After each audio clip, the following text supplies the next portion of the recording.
दोस्तों प्रकृति, ये प्रकृति है क्या? हम जानते हैं कि ये आदमी इस प्रकृति का है, ये आदमी इस प्रकृति का है, ये हम जानते हैं, जानने की कोशिश करते हैं। कोई भी आए तो कुछ करता है या उसमें कुछ लक्षण दिखते हैं, हम सहजता से कहते हैं कि ये आदमी इस प्रकृति का है। तो ये प्रकृति हमारे आयुर्वेद का एक बेस है, जो हमें जानना होगा, जिससे हम कोई भी आदमी हमारे सामने आए तो हम पहचान सकते कि ये प्रकृति इस प्रकृति का है, तो ये आहार विहार करो, ये खाना खाओ, ऐसा हम उसको बता सकते हैं। तो ये नॉलेज हमें होना चाहिए, जो एक आयुर्वेद की हमारे लिए बहुत बड़ी देन है। अभी तो सेंट्रल गवर्नमेंट में भी प्रकृति परीक्षण का एक ऐप निकाला है, जिसे हम जान सकते हैं कि हमारी प्रकृति क्या है। लेकिन आयुर्वेद में जो प्रकृति परीक्षण दिया है, प्रकृति कैसे पहचाने, इसे अगर हम जानते हैं तो उस परिप्रेक्ष्य में हम बहुत ज्ञानी हो सकते हैं। और हमारी प्रकृति अगर हम जानते हैं तो हमें क्या आहार लेना चाहिए, क्या खाना चाहिए, क्या पीना चाहिए, ये सब चीज़ें हम जानते हैं। हमारे फैमिली में हम अपने मेंबर की प्रकृति निकाल सकते हैं, बाहर के लोगों की प्रकृति निकाल सकते हैं, जिससे उनको हम ज्ञात करा सकते हैं कि आप ये खाओ मत खाओ, और इससे हमारा आरोग्य और स्वास्थ्य भी अच्छा रहे। तो चलते हैं प्रकृति कैसे पहचाने, ये सब मैं आज आपको बताने वाला हूँ कि कोई भी आदमी हमारे सामने आए तो सरलता से, बहुत सरलता से हम उसकी प्रकृति कैसे पहचाने, कैसे निकालें। तो चले चलते हैं।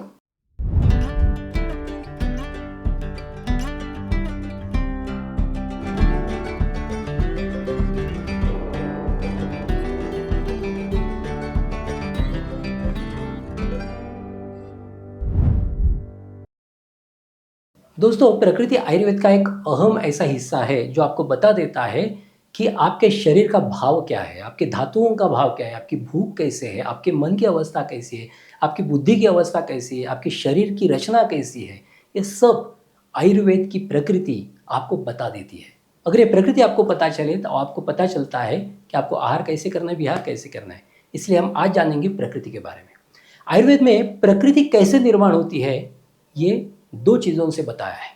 एक है शुक्र शोणित संयोगे यो भवेद दोष उत्कटाः प्रकृतिर्जायते तेन। इसका मतलब ये शुक्र शोणित संयोग, इसका मतलब है स्त्री बीज और पुरुष बीज का जहाँ संयोग होता है, उस वक्त माँ और पिता के शरीर में जो दोष प्रबल होता है, जो बढ़ा हुआ होता है, उससे प्रकृतिर्जायते तेन, प्रकृति उत्पन्न होती है। होता क्या है, माँ बाप जो भी चीज़ें खाते हैं उस दिन, जिस दिन शुक्र और शोणित का संयोग यानी स्त्री बीज पुरुष बीज का संयोग होता है, उस वक्त उनके शरीर में कौन से दोष बढ़े हुए हैं, उसके हिसाब से बालक की, बच्चे की प्रकृति बन जाती है।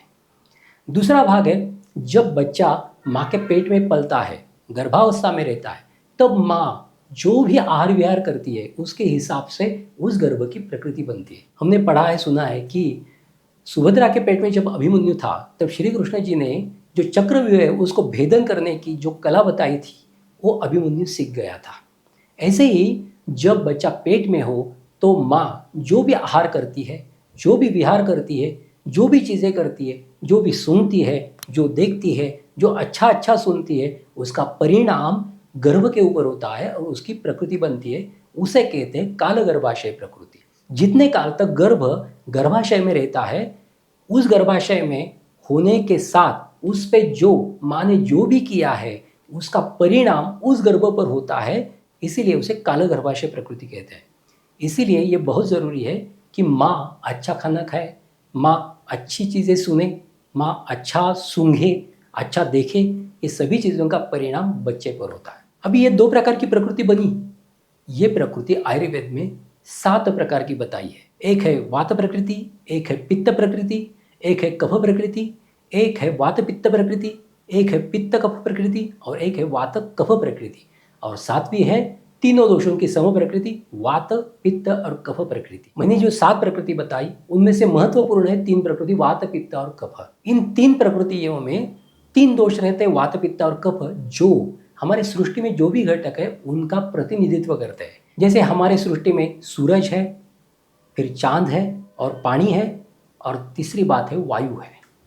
ये 3 चीज़ें हमारे शरीर में वात पित्त और कफ का प्रतिनिधित्व करती है। जैसे वायु का प्रतिनिधित्व अंदर की वायु करती है या वात करता है, सूरज का प्रतिनिधित्व पित्त करता है, बाहर आकाश में जो चंद्रमा है या पानी है उसका प्रतिनिधित्व अपने शरीर में कफ करता है। तो ये 3 दोष हमारे सृष्टि में जो घटक है उनका प्रतिनिधित्व करते हैं। जैसे बाहर के वायु का प्रतिनिधित्व हमारे शरीर का वायु करता है, हमारे शरीर में हर गतिशील चीज़ का नियंत्रण वायु करता है। जैसे हृदय की धड़कन है, लंग्स का कॉन्ट्रैक्शन रिलैक्सेशन है, रेस्पिरेशन है, हमारे पेट में जो आते हैं उनकी पेरिस्टाल्टिक मूवमेंट है। इन सभी चीज़ों का चालन और नियंत्रण वायु करता है। तो प्रथम देखते हैं वात प्रकृति का आदमी आपके सामने आए तो उसको कैसे पहचाने। तो पहले देखना है उसकी शरीर यष्टि कैसे है, उसका फिजिक कैसा है। अगर वो दुबला पतला है, उसकी जो हाथ है, पाँव है वो दुबले पतले है, संधियाँ जाड़ी है, बड़ी है, तो उसको समझना चाहिए कि वात प्रकृति का आदमी है। दूसरा पार्ट है त्वचा, स्किन। और अगर ड्राई है, रुक्ष है, उसमें अगर आप ऐसा खरोच मारते हैं तो उसमें एक लाइन दिखती है, तो समझना है कि वात प्रकृति की तरफ जाने वाला आदमी है। तीसरी बात, अगर वो बहुत चंचल है, एक जगह बैठता नहीं है, बहुत हिलता है, एक जगह 2 मिनट भी नहीं बैठा, उठता है, बैठता है, भागता है, इधर उधर दौड़ता है, तो समझना है कि वात प्रकृति का आदमी है। वो स्थिर नहीं है, मन से भी चंचल है, बुद्धि से भी चंचल है, तो समझना है कि वात प्रकृति का आदमी है। तीसरी बात, इसको भूख अच्छी लगती नहीं है, कभी अच्छी लगती है, कभी नहीं लगती है, ऐसा वैषम्य रहता है, विषमता रहती है। आज भूख लगी तो कल लगे, ऐसा ज़रूरी नहीं है, समझना है वात प्रकृति है। टट्टी होती है तो उसमें खरखरापन है, ड्राइनेस है, तो समझना है वात प्रकृति है। पेशाब ठीक तरह से होता नहीं है, अटक अटक के होता है, या होता भी है तो थोड़ी तकलीफ होती है, तो समझना है वात प्रकृति है। नेत्र जो है वो स्निग्ध नहीं लगते हैं, ड्राई लगते हैं नेत्र। केश यानी बाल वो भी ड्राई लगते हैं, खुरदरे लगते हैं, तो समझना है वात प्रकृति है। चेहरा ज़्यादा रुक्ष है, ड्राई है, ओठ ज़्यादा रुक्ष है, दांत टेढ़े मेढ़े है, नाक टेढ़ी मेढ़ी है, तो समझना है वात प्रकृति है। रंग सावला है, ज़्यादा गोरा नहीं है, सुकुमार नहीं है, शरीर में खुरदरापन ज़्यादा है, तो समझना है कि वात प्रकृति का आदमी है। आज स्टडी किया तो कल करें ऐसा ज़रूरी नहीं है, आज बहुत अच्छी तरह स्टडी हो गया, कल हो ज़रूरी नहीं है। बुद्धि चंचल है, ग्रास्प करने में एकाग्रता नहीं हो रही है, कंसंट्रेशन नहीं हो रहा है, तो समझना है वात प्रकृति है। अब देखते हैं पित्त प्रकृति का आदमी कैसे है। पित्त सूरज का प्रतिनिधित्व करता है। अभी पित्त प्रकृति देखते हैं। पित्त प्रकृति को पहचानना भी बहुत आसान है। वो कैसे पहचाने, तो पहली बात उनकी त्वचा देखिए, त्वचा गोरी है, लाल है, पीत है या येलो है, तो समझना है कि ये पित्त प्रकृति का आदमी हो सकता है। पित्त प्रकृति का आदमी दुबला दुबला भी हो सकता है और ज़्यादा जाड़ा भी हो सकता है, किंतु त्वचा से हमें पता चलता है। दूसरी बात, वो सुकुमार रहता है। सुकुमार यानी क्या, डेलिकेट रहता है, वो ज़्यादा काम कर नहीं पाता है, थोड़ा भी काम किया तो थकान हो जाती है, मसल में ऐंठन हो जाती है, तो ज़्यादा काम नहीं कर पाता है।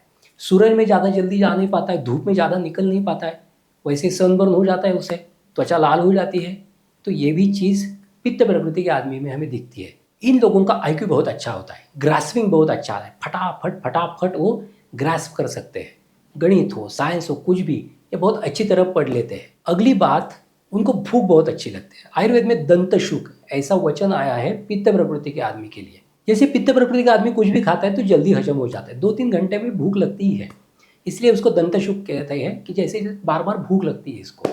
बाकी के लोग, वात प्रकृति के लोगों को भूख लगती है, कभी नहीं लगती है, ऐसा होता है, लेकिन पित्त प्रकृति के आदमी को बार बार भूख लगती है और हजम भी कर जाता है। कोई आदमी कहता है कि मुझे भूख सहन नहीं होती है, पित्त बढ़ता है, मेरा सर दुखता है, मुझे चक्कर आता है, तो समझ लेना है कि इसकी पित्त प्रकृति है। ये सब चीज़ें हम पित्त प्रकृति के आदमी को पहचानने के लिए ये टूल्स उपयोग में ला सकते हैं। तीसरे, कफ प्रकृति। कफ, हमारे शरीर में जो कफ होता है वो हमारे सृष्टि में जो चंदा होता है या पानी होता है, 70% पानी है, उसका प्रतिनिधित्व ये कफ हमारे शरीर में करता है। हमें क्या लगता है, कफ, खांसी हुई, सर्दी हुई तो जो कफ निकलता है वही कफ है, लेकिन ये ऐसा नहीं है। हमारे जो मस्तिष्क है उसके ऊपर एक परत रहती है, उसमें एक फ्लूइड रहता है जिसे CSF कहते हैं, सेरिब्रो स्पाइनल फ्लूइड। ये हमारे मस्तिष्क की रक्षा करता है, ये पतला द्रव होता है, ये आयुर्वेद में तर्पक बताया है। दूसरा है हमारा हृदय, उसके चारों ओर पेरिकार्डियल फ्लूइड रहता है, जो हार्ट जो पंप होता रहता है, 1 लाख टाइम वो पंप होता है पूरे दिन में, 24 घंटे में, तो उसका रक्षण, उसका नियंत्रण करने के लिए उसके बाजू में जो द्रव रहता है उसे कहते हैं कफ। ये सभी कफ हमारे शरीर में रहते हैं और जो गति है हमारे शरीर में उसको नियंत्रित करना, उसका ग्रीसिंग करना, इसका काम ये कफ करता है। हमारे मांस धातु, हमारे अस्थि धातु, हमारी मज्जा धातु, रस, रक्त, ये सातों धातुओं में कफ रहता ही है। इस कफ की वजह से ही इन धातुओं के जो छोटे छोटे कण हैं वो एक दूसरे को बांधे हुए हैं। इसलिए कफ ये प्रकृति है, ये कफ दोष नहीं है।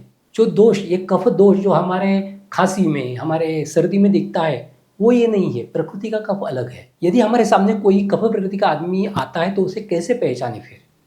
तो पहली बात, इनकी त्वचा स्निग्ध रहती है, ड्राई नहीं रहती है। जैसे आप कुछ खरोच करते हैं उस पर, तो खरोच होता नहीं है, वाइट लाइन पड़ती नहीं है, वो जल्दी भर जाती है। दूसरी बात, इनका शरीर जो है, फिजिक जो है, उसका स्ट्रक्चर थोड़ा ऐसा गठीला रहता है, मस्क्यूलर रहते हैं लोग, मसल्स अच्छी रहती इन लोगों की। पिंडरिया जो है या हाथ के मसल, डेल्टोइड है, ये सब अच्छा सुगठित रहता है। इस वजह से उनकी ताकत भी अच्छी रहती है। उनकी संधियाँ ज़्यादा वात प्रकृति की तरफ बड़ी नहीं होती है, तो पहचान लेता है कि ये कफ प्रकृति का आदमी है। इन लोगों की नींद बहुत अच्छी होती है, इन लोगों की बुद्धि भी अच्छी होती है। इन लोगों को अगर सुलाया जाए तो ये झट से सो जाते हैं, क्योंकि इनके शरीर में कफ रहता है, क्योंकि इनकी प्रकृति कफ प्रकृति रहती है। अगली बात, इनको भूख बहुत कम लगती है। थोड़ा भी खाए तो सर्वाइव हो जाते हैं। जैसे कम पेट्रोल वाली गाड़ी रहती है, थोड़ा पेट्रोल भी डाले बहुत चलती है, वैसे इनका शरीर रहता है। थोड़ा भी खाते हैं तो बहुत काम कर लेते हैं, सुबह थोड़ा खाया तो दिन भर ये रह सकते हैं। ये प्रकृति इनकी रहती है। जैसे इनके शरीर में कफ रहता है तो इनकी जो टिश्यूज़ है या सेल्स है, उसकी लॉन्गेविटी भी ज़्यादा रहती है, वो ज़्यादा दिन जीती है, वो ज़्यादा दिन, इससे ज़्यादा दिन सर्वाइव होते हैं। इसीलिए कफ प्रकृति के लोग आयु में बहुत लंबे होते हैं, 90-95 तो उनकी आयु होती है। इसलिए समझना है कि कफ प्रकृति के लोग हैं। वात प्रकृति के लोगों की आयु कम होती है। पित्त प्रकृति के लोगों की आयु मिडिल रहती है, ज़्यादा कम भी नहीं, ज़्यादा भी नहीं। कफ प्रकृति के लोगों की आयु बहुत ज़्यादा होती है। ऐसे इन तीन प्रकृतियों का फर्क है। अभी वात पित्त प्रकृति के लक्षणों के बारे में जानना है तो वात और पित्त, इन दो प्रकृति के लक्षण एकत्र हो जाते हैं। पित्त कफ के प्रकृति को जानना है तो पित्त और कफ प्रकृति के लक्षण एकत्र हो जाते हैं। तीनों प्रकृतियों के बारे में जानना है तो तीनों प्रकृति के लक्षण थोड़े थोड़े थोड़े मिलते हैं। तो इस तरह हम प्रकृति के बारे में जान सकते हैं, और इससे हमें यह पता चलता है कि उस आदमी के लिए क्या आवश्यक है। जैसे पित्त प्रकृति के लोगों ने ज़्यादा तीखा खाया, उसका पित्त बढ़ेगा ही बढ़ेगा। कफ प्रकृति के लोगों ने तीखा खाया तो ज़रूरी नहीं कि उसका पित्त जल्दी बढ़े, क्योंकि कफ ज़्यादा होता है, उसको पित्त को काउंटरएक्ट करता है। इसीलिए अभी इस वीडियो में हमने ये देखा, अगले वीडियो में हम ये देखेंगे हर प्रकृति के हिसाब से हमारा आहार कैसा होना चाहिए, विहार कैसा होना चाहिए, हमारा ये विचार करने का तरीका कैसे होना चाहिए। ये सब हम दूसरे पार्ट में देखेंगे। अब यहीं आपसे विदा लेता हूँ, फिर मिलेंगे प्रकृति के दूसरे पार्ट में। तब तक स्वस्थ रहिए, मस्त रहिए। धन्यवाद।